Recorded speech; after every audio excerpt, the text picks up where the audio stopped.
And we back. I've decided to take off this AC box. It's either the heater box, AC box. I get different feedback on it, but I don't want it there anymore. It's taking up space. It don't work. As you can see, it's not in use. It's just extra weight, and I don't want it. So I'm gonna take it off. I've been going through articles, and they were saying to take off. A lot of the videos that I see, the front end is already tore apart and it's easy to get to. I haven't seen a video where the car is complete and they take it off. So I came across these instructions. They was actually selling the block off plate. Once you remove it, you know, it could be a hole right there. So they were selling a plate to block off the hole, but there's instructions on how to get it out. And it's not a video, it's just, you know, you got to read the article, and it just says to take off the inner fender. A lot of people were saying take off the whole fender. I didn't really want to do that because, you know, when you take off fenders and stuff, you got to know how to line them back up to where the door won't hit when you open the door and all that. So I was trying to avoid that. And come to find out, this one just says to take off the inner fender. So I could do that. I'm gonna remove the inner fender and see if I can get a visual on the, you know, the rest of this, because it's just not this right here. It goes under the fender, and as you can see, it's pretty bright in here, the sun is shining, but this goes all the way under the fender. And according to that article, if you remove the inner fender, you can see the other bolts that's holding this on. So we gonna give it a shot. I'd rather do that than take the whole fender off or the front end, you know. So let's see what we gotta do. If you look right here, you see these, see if I get some light, there we go. See these bolts going around? That's for the inner fender. There's a few on the inside, as you can see back there. There's one there. I don't know if, yeah, it's one there. So we go try to get these bolts out. And also I gotta take my wheel off, but the car is already off the ground. So I'm gonna need my wife to come out here and step on the brake. Hopefully she can push it hard enough to keep the wheel from spinning.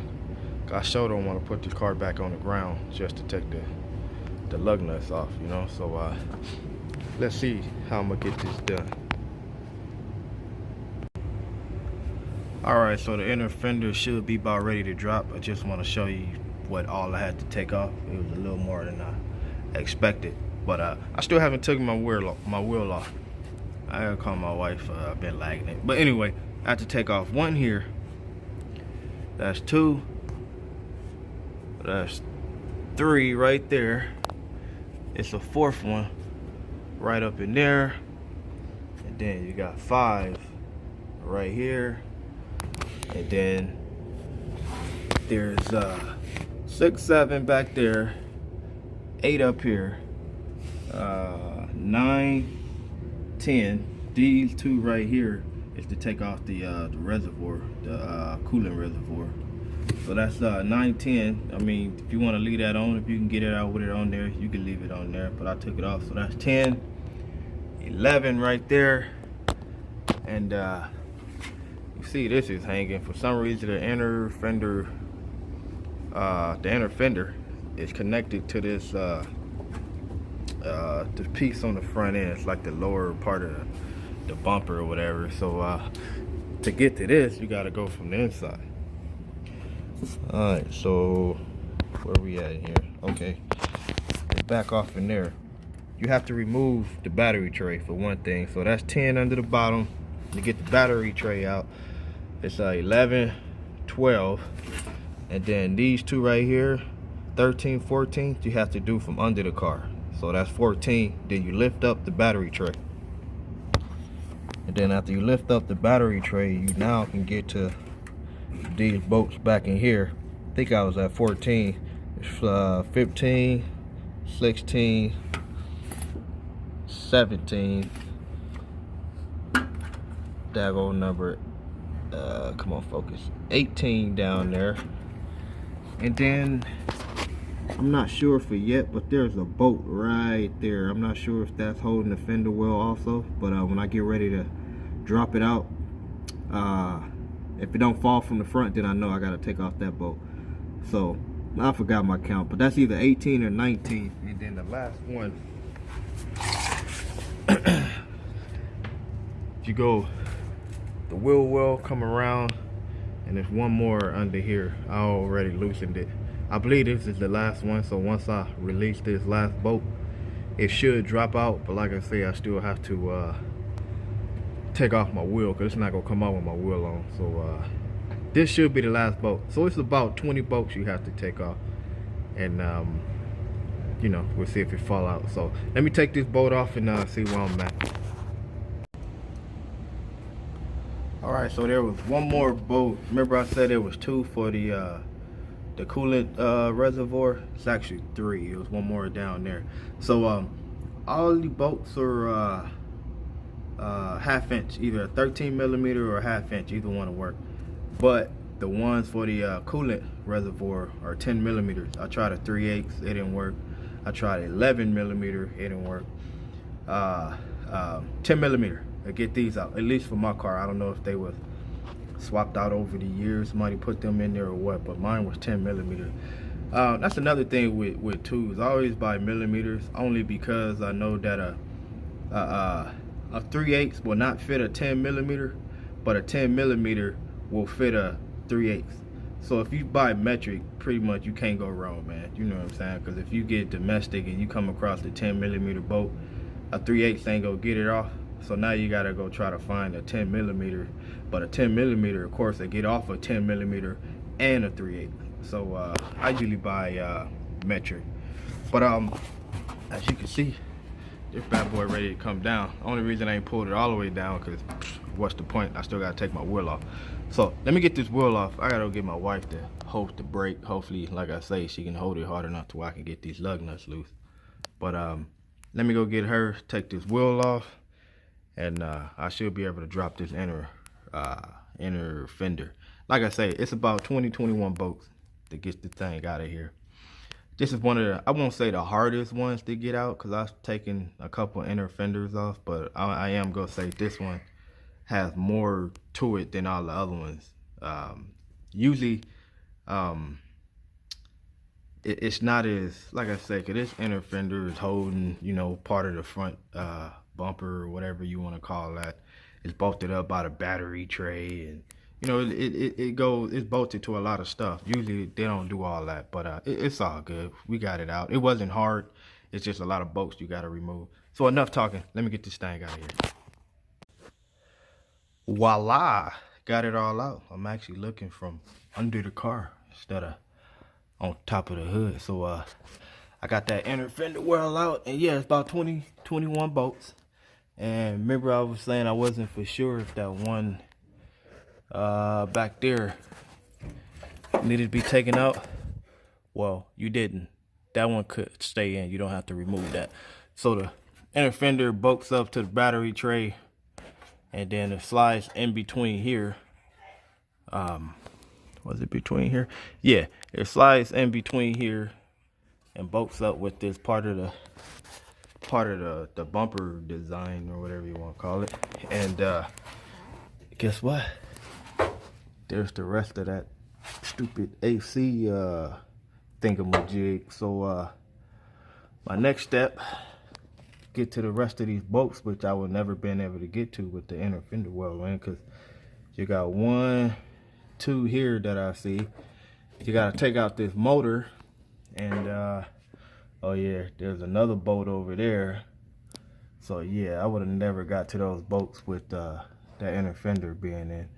I'm pretty sure some bolts on top too. Anything up there? I don't see anything up there, surprisingly.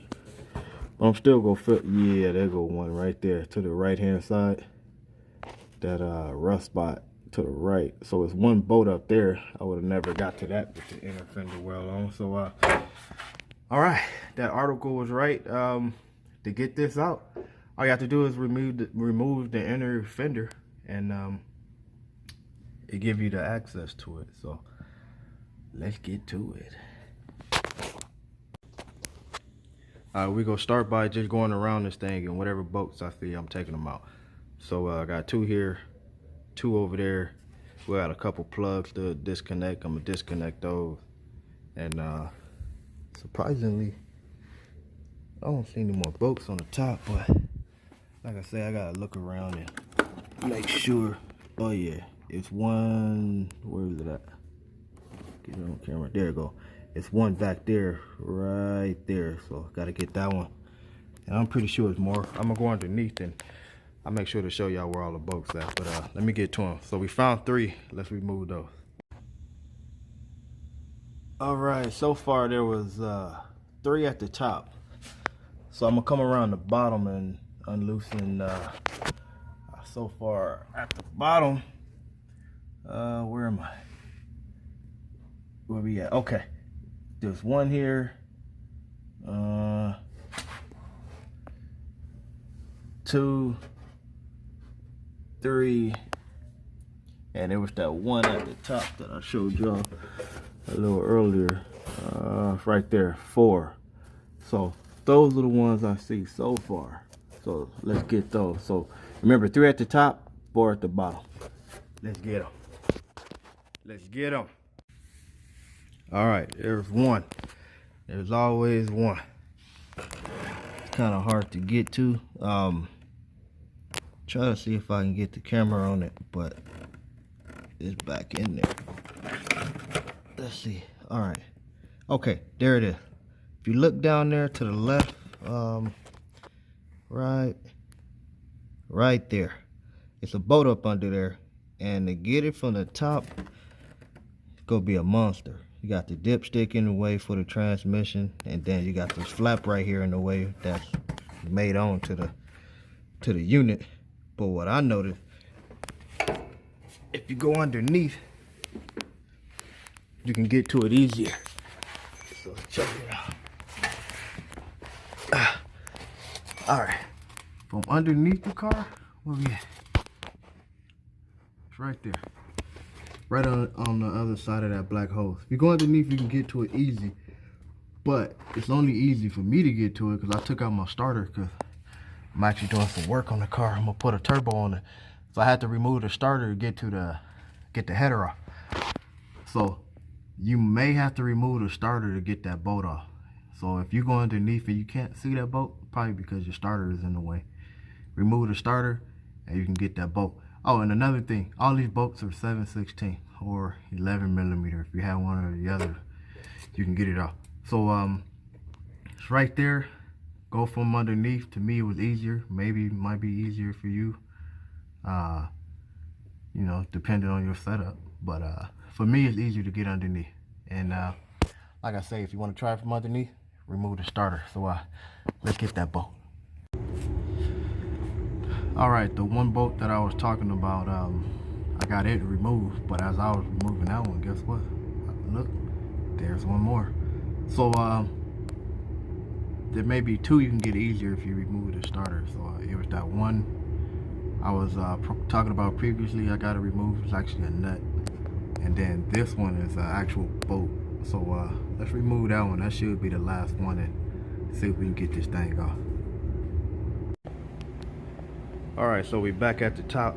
Got the 2 bolts off at the bottom, and yeah, it looked like this thing ready to come out. So let me figure out how to get this thing out of here. A lot of times, just because you got it loose, don't mean it's just gonna fall out easily. So let me wiggle and play with this thing. You know what? I might have to take this header back off to get this thing out of here. So let me see what steps I need to take, and I'll let you know. All right, so yeah, boy, it want to come out, but it won't because it's hitting the valve cover. I have a really tall valve cover, so I don't want to take the valve cover off because this thing is dirty. I don't want to drop a lot of dirt down in the valve where the rockers are. But I think, hopefully, if I get this valve cover off, which is, I had these little studs, you just twist them, I think it might give me enough clearance to get this thing out of here. So so far I took the header back off, but that was loose anyway, 'cause I just mocked it up. It wasn't tightened down with gasket and all that. And it looked like I'm about to take the valve cover off. So let me see. Voila, I got it out. So you had this opening I see the heater core or whatever that is still in there. Some kind of flap right here. I don't know what that's for, but all that's gonna stay. I'm not even worried about taking that out. There's a block off plate that you can buy, and it'll cover this hole in the wall, and then also underneath where the blower motor was, it'll cover that hole. So and it bulked up to the original screw holes, so when you buy the block off plate, it'll cover all that, and you just bolt it back up to the original screw hole. So they say. I ain't never had one, but let's see. And then there's a metal pipe that hang out. I thought something was, you know, I've got a bolt or something, but it was just this. You have to, this goes through the box, that the heater box, AC box, whatever you call it.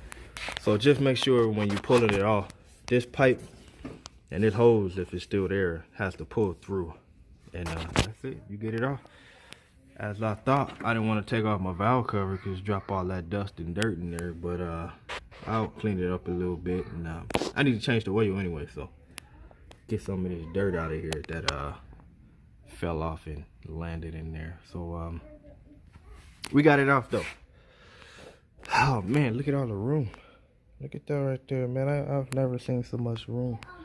I could change the spark plug easier back here. I ain't gotta be fighting because this box hung out to like right here. The header was right there. It was hard. So man, my oh my oh my. All right, so that's gonna conclude this video. Once I haven't ordered it because I don't want to buy something and then I'm not able to get this thing off. Then, you know, I feel like I wasted my money. But now that I got it off, I'm gonna go ahead and buy the block off plate and put that bad boy on, and probably clean up the firewall a little bit. Well, nah, that's pretty hard. I'm gonna leave that alone too. I don't care. I'm not the type be popping my hood and showing the world what I got anyway, so that can stay just how it is. All right, guys, so that concludes this video. Once I get the block off plate and put it on, I'll show you how to put it on and how it look. But thanks for tuning in. Don't forget to like and subscribe. Catch you next time.